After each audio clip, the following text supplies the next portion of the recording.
Bismillahirrahmanirrahim. Assalamualaikum warahmatullahi wabarakatuh.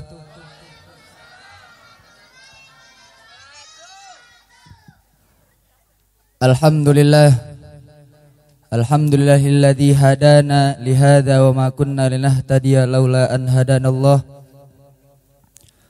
Asyhadu an la ilaha illallah wa ashhadu anna sayyidana wa nabiyyana Muhammadar Rasulullah sallallahu alaihi wasallam. Allahumma salli wa sallim ala sayyidina wa habibina wa syafi'ina wa karimina wa qudwatina wa maulana Muhammadin miftahi babir rahmatillah adada ma fi ilmillah salatan wa salaman daimaini bidawami mulkillah wa ala alihi wa ashabihi wa man tabi'ahum bi ihsanin ila yaumil qiyamah. Faqad qala Allah ta'ala fil Qur'anil azim, a'udzu billahi minasyaitonir rajim, bismillahirrahmanirrahim. Innallaha wa malaikatahu yusholluna 'alan nabi. Ya ayyuhalladzina amanu sallu alaihi wa sallimu taslima. Amma ba'd.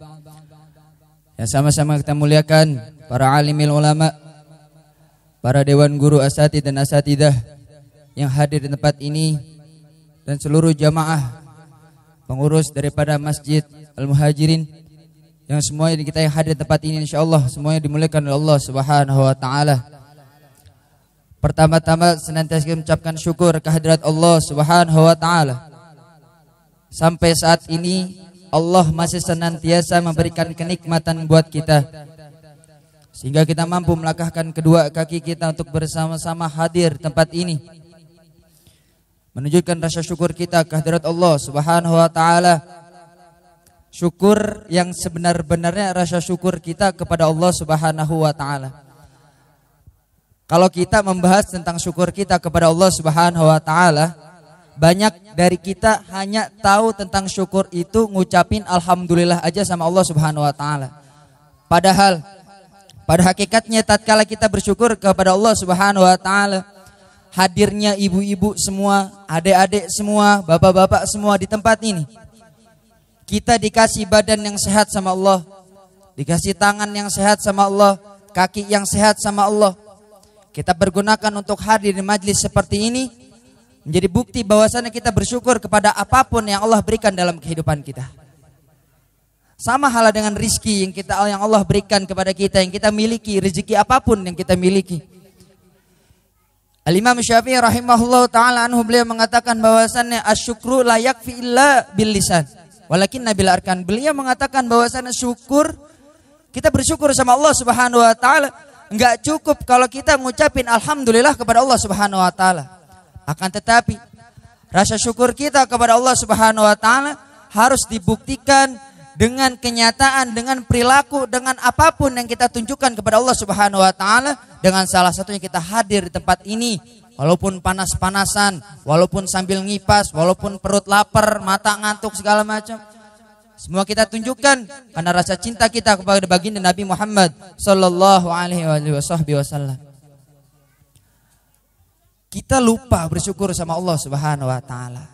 Sekarang kalau saya tanya sama ibu-ibu, kita ini hidup banyakan bersyukurnya apa mengeluhnya sama Allah? Banyakan bersyukurnya apa mengeluhnya, Bu, sama Allah? Kita hidup puluhan tahun di dunia Allah, kita numpang di bumi Allah. Kita cuma numpang di dunia Allah, tapi kita kebanyakan nyalahin Allah, tapi kita lupa bersyukur sama Allah Subhanahu wa taala. Ini kalau kata orang Bekasi, ini maaf saya nggak bisa ngomong bahasa Sunda, Bu ya. Ini kalau kata orang Bekasi bilangnya apa? Saban hari kita cuma nyalahin Allah mulu, tapi kita nggak mau nyalahin diri kita sendiri. Ketika kita susah yang disalahin Allah, ketika kita senang kita lupakan Allah. Padahal kesenangan, kesedihan, kebahagiaan, kesejahteraan, apapun yang kita miliki di dunia ini asalnya dari Allah Subhanahu wa taala. Cuman kita lupa. Laki galak, laki orang pulang-pulang, yang disalahin Allah. Katanya Allah kagak sayang sama kita, Allah mah gak sayang sama saya sebagai perempuan istri. ngurusin anak, masak ongko, bari nonton sinetron juga, rebahan ya juga sama. Tapi sama-sama kita nggak punya apa-apa. Kita cuma nyalahin Allah Subhanahu wa taala tanpa kita lupa bersyukur kepada Allah Subhanahu wa taala. Makanya kita nggak rugi hadir di tempat ini. Biarin orang-orang ada saudara-saudara kita yang masih belum dapat hidayah, dia nggak mau hadir di tempat ini. Kita bersyukur sama Allah karena Allah masih mau menggerakkan hati kita. Allah senantiasa memberikan taufik dan hidayah kepada kita. Kalau kita dapat hidayah tapi kita nggak ada taufik, percuma. Karena taufik pada hakikatnya yang berarti kekuatan kita untuk menjalani apa-apa yang telah Allah tunjukkan kepada diri kita. Mudah-mudahan dengan hadirnya ibu-ibu semua dan hadir kita di tempat ini menjadi wasilah kita mendapatkan keridhaan dan keberkahan dari Allah Subhanahu wa taala. Amin ya rabbal alamin. Salawat serta salam semoga senantiasa curah limpahkan kepada junjungan kita, Nabi besar kita, kecintaan kita, pemimpin kita, Nabi kita Muhammad sallallahu alaihi wasallam. Yang mana kita mengaku sebagai umatnya yang hadir di tempat ini. Mudah-mudahan di yaumil qiyamah mendapatkan syafaatul uzmah di yaumil qiyamah. Amin ya rabbal. Sekarang kalau saya tanya satu-satu, adik-adik semua, ibu-ibu, bapak-bapak, cinta enggak sama Nabi? Cinta enggak sama Nabi? Benar cinta sama Nabi? Nah sekarang kalau saya tanya satu-satu, bapak-bapak dulu dah. Bapak-bapak kalau malam bangun jam 2 malam tahajud apa timbang kencing doang?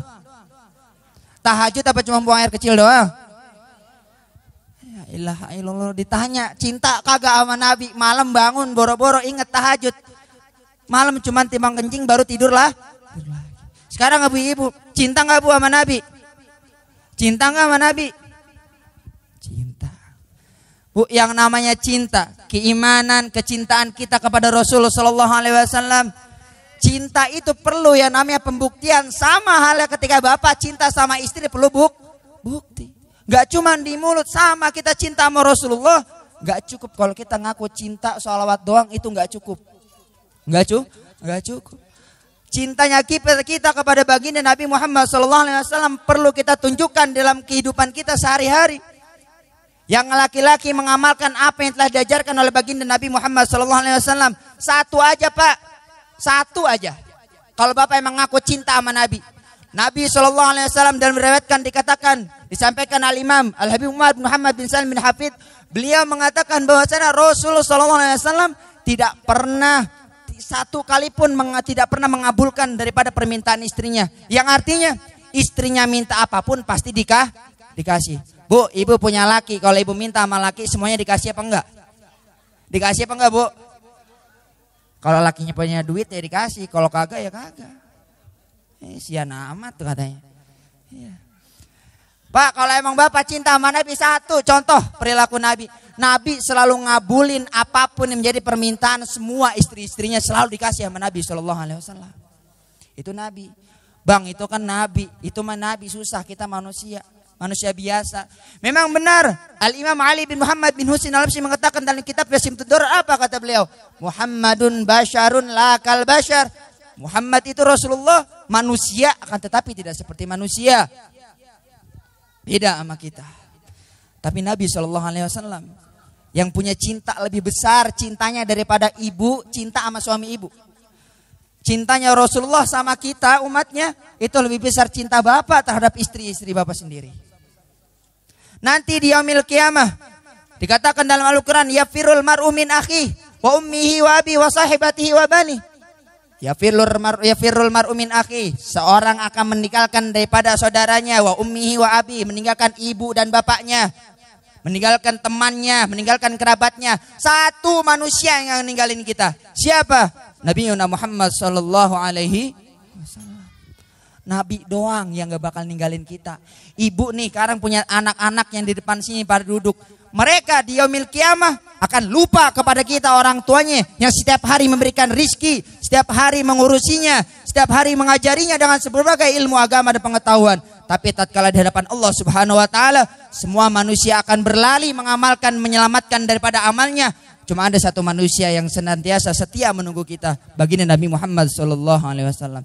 Jadi enggak rugi kita hadir maulid, ngeluarin harta, ngeluarin tenaga, capek pikiran, capek hati, semua yang kita capek buat Nabi, semua akan dibalas oleh baginda Nabi Muhammad sallallahu alaihi wasallam. Nabi kenal sama kita, engkong kita, nenek kita, semuanya akan dikenal Nabi Muhammad sallallahu alaihi wasallam. Enggak rugi. Enggak rugi kita cinta sama Rasul sallallahu alaihi wasallam. Nanti di akhirat bapak ninggalin istri yang selama ini tidur bareng, dimasakin, diurusin. Itu istri yang selama hidup di dunia bareng, anak-anak tinggal bareng-bareng di dunia. Di hadapan Allah Subhanahu wa taala, ketika semua manusia lari ketakutan menyelamatkan daripada amalnya, maka hanya satu manusia yang senantiasa cintanya lebih besar daripada cintanya kita kepada beliau sendiri, itu baginda Nabi Muhammad sallallahu alaihi wasallam. Berbicara dengan akhlak, perilaku daripada contoh perangai daripada Rasulullah sallallahu alaihi wasallam. Dikatakan Al-Imam Habib Zain bin Ibrahim bin Smith dalam kitab Syarah Hadis Jibril, beliau menuliskan dalam kitab Akhlaquhu, membahas daripada situ bab tentang akhlaknya Nabi sallallahu alaihi wasallam. Sayyidatuna Aisyah radhiyallahu anha, beliau pernah ditanya bahwasannya, wahai Sayyidatuna Aisyah, wahai ummul mukminin, bagaimana akhlaknya Rasulullah sallallahu alaihi wasallam? Maka beliau pun menjawab, kana khuluqul Quran. Akhlaknya Rasulullah sallallahu alaihi wasallam seperti Al-Quran. Apapun yang di dalam Al-Quran dikatakan begini, begini, begitu, begitu, semua diamalkan dan diajarkan, dikerjakan oleh baginda Nabi Muhammad SAW. Di situ tuliskan bahwasannya Imam Zain bin Ibrahim bin Smith beliau menuliskan bahwasannya mengatakan kana khuluqul Quran, yang dikatakan Al-Quran seperti ini dilakukan Nabi SAW. Yang dilarang Al-Quran seperti ini tidak dilakukan oleh Nabi SAW. Beda sama kita. Sekarang kalau saya tanya nih ibu-ibu, bapak-bapak, adik-adik semua yang hadir sini, kita ini banyakkan ngamalin apa yang diperintah Allah, apa ngamalin apa yang dilarang sama Allah? Banyakin ngamalin yang dilarang sama Allah ketimbang yang disuruh sama Allah. Tapi kita punya cita-cita kumpul dalam surga sama Nabi. Tanya sama diri kita, pantas gak kita kumpul sama Nabi SAW dalam surga? Sedangkan dalam kitab Maulid Tiba pun dikatakan, sulusun yadkhulunal jannah bi ghairi hisab, sulusun 70.000. Hanya 70.000 golongan manusia yang masuk dalam surga tanpa hisab. Sedangkan umat Rasulullah SAW dari dulu sampai sekarang udah berapa juta. Sedangkan cuma 70.000 jatahnya yang masuk surga tanpa hisab. Berarti kita masih punya peluang masuk ke dalam surga, tapi kita berenang dulu dalam neraka, nauzubillah. Ya. Kalau mau tahu azab paling ringan dalam neraka, Bu, azab paling ringan dalam neraka itu dalam kitab Daqaiqul Akhbar dikatakan bahwasannya apa? Dipakein kita sendal 2 biji di kaki. Ini kepala kita mendidih, otak kita. Itu azab paling ringan dalam nerakanya Allah Subhanahu wa taala. Maka jangan sampai kita masuk dalam surga yang berenang dulu neraka, jangan sampai dah. Walaupun gak apa-apa tuh berenang di neraka cuman sehari 2 hari mah. Lah. 1 hari di neraka 1000 tahun di dunia. Bu, sekarang saya tanya, ini sekarang hawanya panas apa adem? Panas. Di neraka lebih panas, Bu. Sekarang mau masuk surga tapi masuk neraka dulu, apa mau langsung masuk surga nggak nyobain neraka? Nah, sekarang kebanyakan nih ya zaman sekarang, ibu-ibu kayak bapak-bapak, satu aja kehidupan rumah tangganya udah bener apa belum, udah sesuai dari ajaran Rasulullah SAW apa belum? Perempuan masih banyak yang galak sama suaminya masih banyak yang acuh sama anak istrinya. Bagaimana mau masuk berkumpul dalam surganya Allah Subhanahu wa taala bersama baginda Nabi Muhammad sallallahu alaihi wasallam kalau perilaku kita belum mencontohkan dari apa yang dicontohkan oleh Nabi sallallahu alaihi wasallam. Dilanjutkan pula bahwasannya Al-Imam Zain bin Ibrahim bin Smith beliau mengatakan, setelah tadi dikatakan bahwasannya kana khuluqul Quran. Kemudian apa? Fayardo biridho. Nabi selalu ridho kalau Allah ridho. Yang perlu dicatat baik-baik sama bapak-bapak, ibu-ibu. Nabi selalu ridho kalau Allah ridho. Tapi kalau Allah nggak ridho, Nabi nggak ridho. Sekarang kalau saya tanya, kemaksiatan Allah ridho apa enggak? Allah ridho apa enggak? Laki galak sama bini, Allah ridho apa enggak? Bini ngelawan sama laki, Allah ridho apa enggak? Adik-adik ngelawan ibu, ngelawan papa sama mama, Allah ridho apa enggak? Sedangkan Nabi SAW dikatakan fayardo biridho. Nabi selalu ridho kalau Allah ridho. Nabi nggak pernah ngeluh hidupnya. Nabi 40 hari 40 malam dapur kagak ngebul. Coba ibu sehari aja pendaringan isinya cuma laba-laba doang. Laki udah diomel-omelin, capek. Astagfirullahaladzim. Nih Nabi SAW nih 40 hari, 40 malam dapurnya nggak ngebul. Siti Aisyah demi Allah nggak pernah menyalahkan Rasulullah SAW, nggak pernah. Coba ibu ada di posisi Siti Aisyah. Sehari aja dapur nggak ngebul. Sehari ibu kagak ada yang digoreng, boro-boro ikan asin, gula aja kagak punya. Apa yang mau dimasak? Biji mata mau dimasak? Kagak. Capek. La ilaha illallah Muhammadur Rasulullah. Nabi SAW seorang manusia yang amat dicintai oleh Allah Subhanahu wa taala. Tidak ada nama Allah kecuali di situ ada Nabi Muhammad sallallahu alaihi wasallam. Tapi Nabi diuji sama Allah Subhanahu wa taala. Dapurnya 40 hari, 40 malam enggak ada yang bisa dimasak sampai Nabi itu perutnya diganjel sama batu. Kita pernah dengar kisah namanya perang Khandaq. Pada saat itu umat Islam di Madinah dikepung sama 10.000 tentara Ahzab, aliansi pasukan kafir Quraisy serta seluruh kabilah-kabilah Arab yang membenci daripada dakwah Rasulullah SAW. Pada saat itu Nabi kondisinya belum makan, semua umat muslim di kota Madinah dikepung selama 6 bulan. Diboikot semua makanan, kagak ada makanan yang masuk sampai Nabi seorang pemimpin, seorang kekasihnya Allah, perutnya diganjel batu dalam keadaan berperang. Kita pernah mikirin itu sama Nabi. Ini sekarang kalau saya tanya, Bu, kalau ibu makan, ingat Nabi apa enggak? Bener tong ingat teman Nabi. Kalau mau makan adik-adik ingat Nabi apa enggak? Jarang kita kalau makan ingat Nabi. Sekarang nih di depan ibu ada risol, di depan ibu ada lontong, depan ibu ada buah. Kalau pas makan pernah nggak kita mikir Nabi dulu makan anggur gimana caranya? Pernah mikir begitu? Nabi makan pisang gimana caranya? Pernah nggak mikir begitu? Kita cuma mikirin diri kita, tapi Nabi SAW ketika ingin dicabut nyawanya Allah Subhanahu wa taala, Nabi memikirkan kita umatnya. Pernah nggak kita mikirin Nabi makan korma gimana? Sekarang kalau saya tanya satu ibu kalau makan korma gimana, Bu? 1 biji langsung telan kan semua? Terus bijinya diapain? Dilepein, cuy, gitu kan ya? Iya, tuh kayak gundu tuh biji langsung keluar dari mulut. Mental tuh biji dari mulut. Tapi Nabi SAW caranya, Syama'il Muhammadiyah karang Imam Tirmizi dikatakan bahwasannya ketika Nabi makan korma, nih tangan kanan digigit itu korma, diambil bijinya pakai tangan kiri, sisa ada daging korma tangan kanan, dimasukkan ke mulut Rasul, bijinya dikumpulin dengan kaki sebelah kirinya Rasulullah SAW. Itu cara Nabi makan korma. Kalau kita kagak.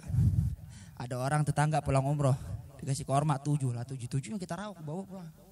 Makan ya kagak begitu kita makan. Yang penting gua kenyang, kagak mikirin tuh Nabi makan kayak gimana, Nabi minum seperti apa, Nabi tidur kayak gimana, Nabi sama istrinya seperti apa, suaminya istrinya Nabi sama Nabi itu seperti apa. Kita jarang kita mikirin bagaimana akhlaknya Rasulullah Shallallahu Alaihi Wasallam. Sekarang ibu nih bapak-bapak semua dikasih ujian sama Allah. Apa kita pernah memikirkan bahwasannya ujian tersebut berkat kesalahan kita terhadap Allah Subhanahu wa taala? Pernah enggak? Jarang dari kita yang ingat bahwasannya apapun yang kita terima di dunia pada hakikatnya semua tergantung daripada amal yang kita kerjakan di dunia Allah Subhanahu wa taala. Kalau emang rezeki kita seret berarti sholat kita masih salah. Kalau rezeki kita seret berarti sedekah kita masih kurang. Tapi pernah nggak kita mikir begitu? Balik lagi ke tadi yang pertama, kita mah hidup kebanyakan ngeluhnya daripada bersyukurnya. Setiap hari Allah mulu disalahin, nggak pernah kita mau nyalahin diri kita sendiri. Makanya ibu-ibu, bapak-bapak yang belum punya kaca nih, nyampe dari acara dari sini, sebelum pulang ke rumah beli kaca yang gede, ngaca dulu nih, ngaca. Ini hidup saya udah bener apa belum? Udah pantas belum nih saya nyalain Allah? Kali lupa sama kesalahan sendiri gitu kali.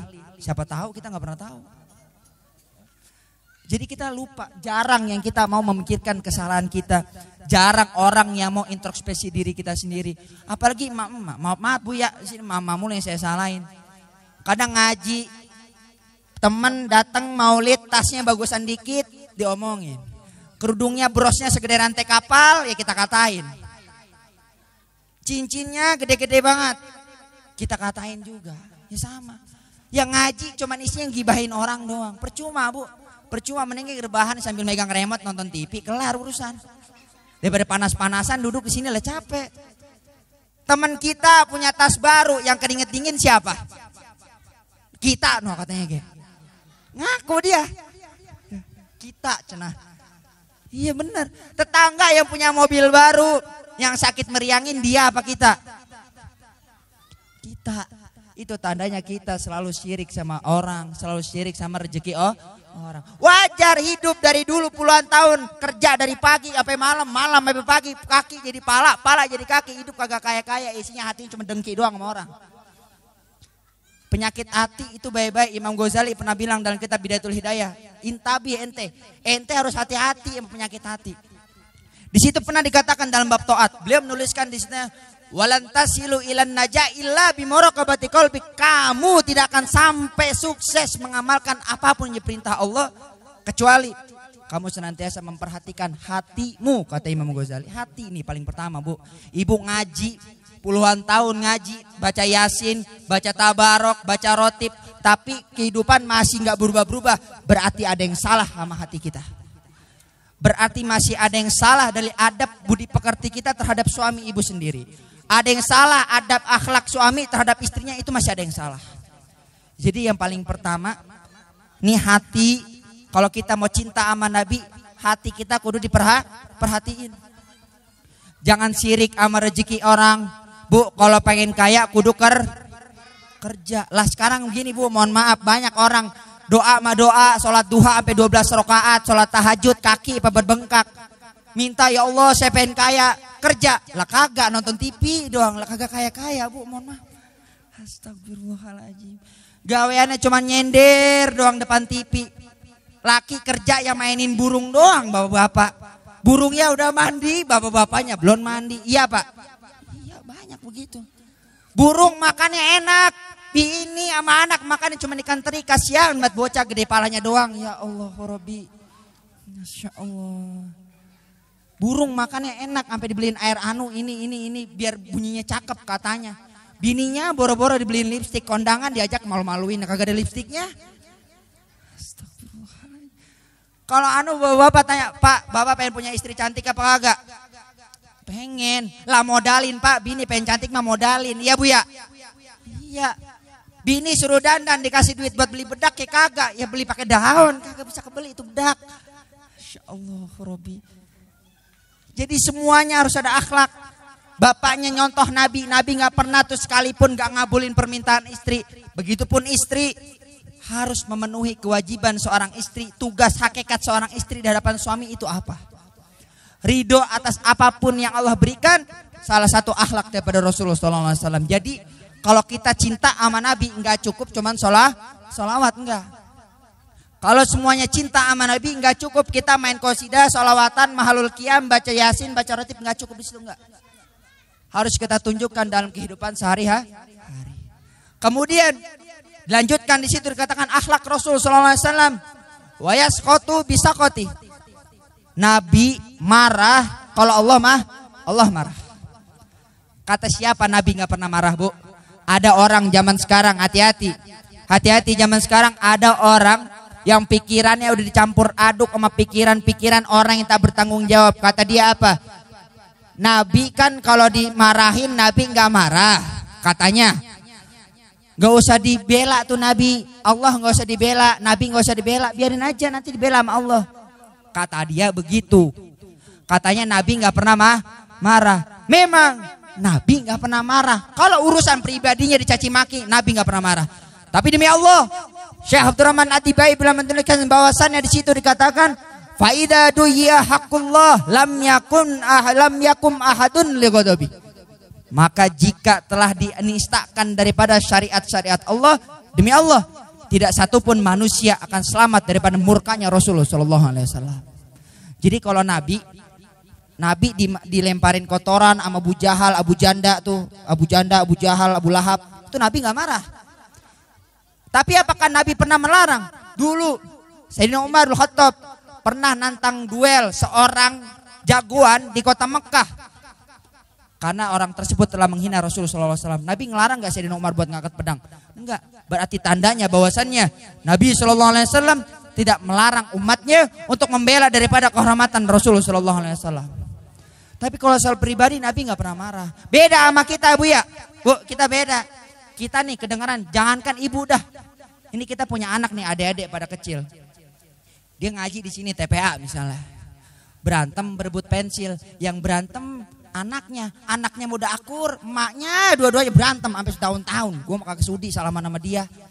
Lah anaknya yang berantem jadi lu yang ribut. Anaknya udah jajan bareng, main bola bareng, emak bapaknya ketemu, ya emaknya sama, ngaji jauh-jauhan. Yang satu di sini, satu di sono, kayak orang kagak kenal. La ilaha illallah. Begitu akhlaknya Rasul? Enggak. Akhlak Rasul enggak begitu. Ya. Sama tetangga kita dikatain, marah gak Bu? Marah gak Bu? Marah. Lah ada yang nyamperin tuh, lu ngomong apa lu? Enak banget lu ngomong begini, gue katain begini, enak aja. Lu udah kan berantem sama gue. Lah ada begitu, ada mama, ada. Jangan kan di sini, di Bekasi banyak yang begitu, banyak. Ngaji mengaji, kerudung lebar kayak bendera partai, ngaji mengaji itu. La ilaha illallah. Masya Allah, lah kerudung sih lebar-lebar amat kayak baliho partai. Tapi nggak ada tuh hasil dia ngaji, nggak ada. Karena niat dia belum mengenal pada hakikatnya akhlak daripada Rasulullah Shallallahu Alaihi Wasallam. Makanya hati-hati. Nabi emang nggak marah kalau pribadinya dihina, tapi Nabi akan marah ketika ketika syariatnya Allah Subhanahu Wa Taala dinistakan dan dicaci maki oleh orang-orang yang tidak bertanggung jawab. Nabi pernah menggal daripada 300 pemuda, 300 daripada bangsa Yahudi dalam perang Khaybar.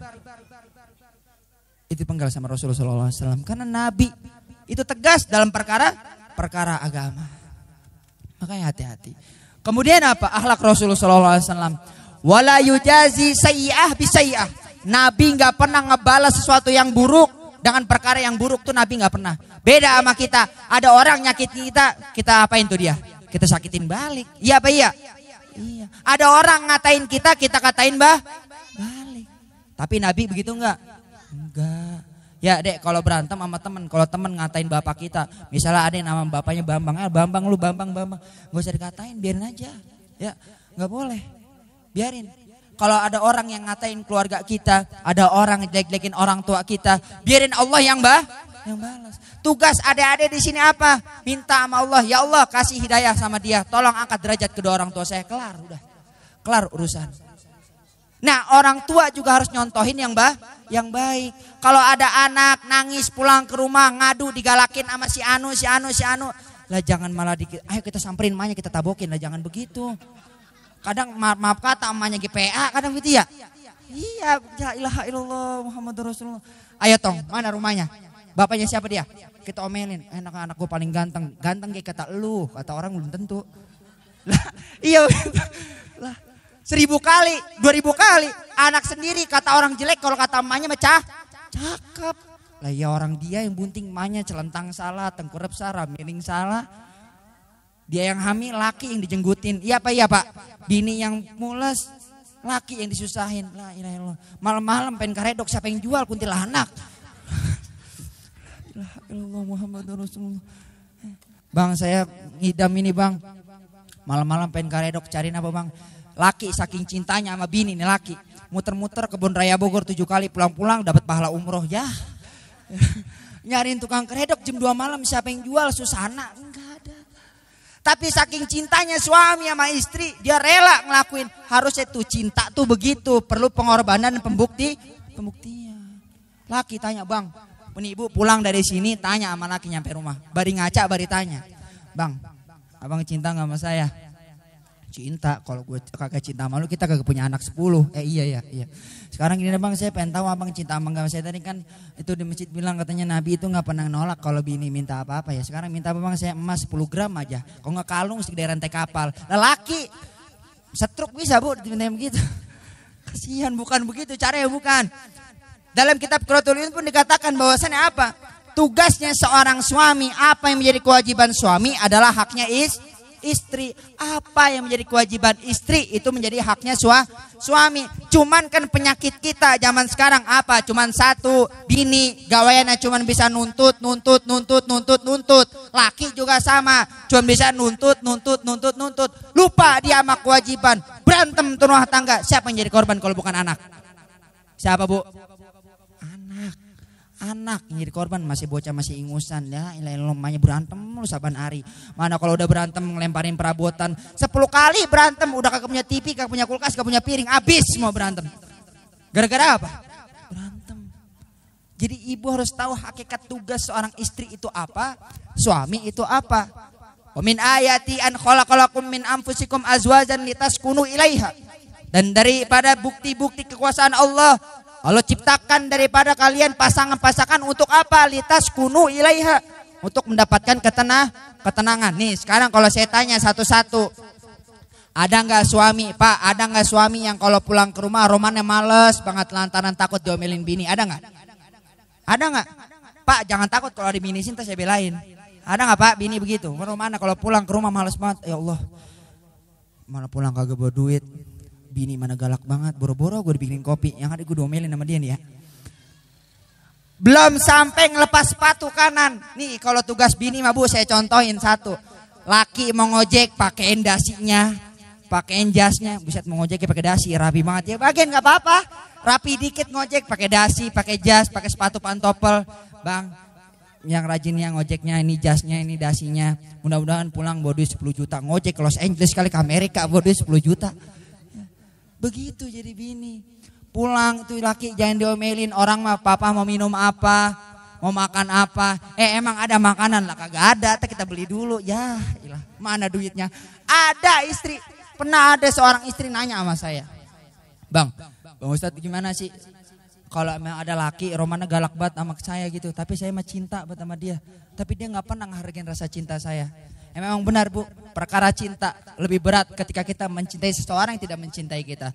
Tapi yang perlu kita catat baik-baik, cinta akan tumbuh dengan sendirinya tatkala sering bersama. Udah bagian laki gimana ge, ibu tetap aja kudu baik sama dia. Paling ntar ibu nyampe rumah, mana susah gue bikinin kopi kagak diminum, dimasakin kagak dimakan, ada do kopi ditumpakin, tendangin. Ya ilaha illallah Muhammadur Rasulullah, sahabat hidup. Makanya ada orang bilang, Bang saya nikah gak cinta sama dia, saya mah dijodohin. Lah lu sih nikah dijodohin anak 10, itu katanya kagak cinta tapi anak punya 10. Gimana urusan itu Bu? Saya nikah kepaksa, dijodohin sama emak saya. Sekarang saya tanya, Bapak anaknya berapa?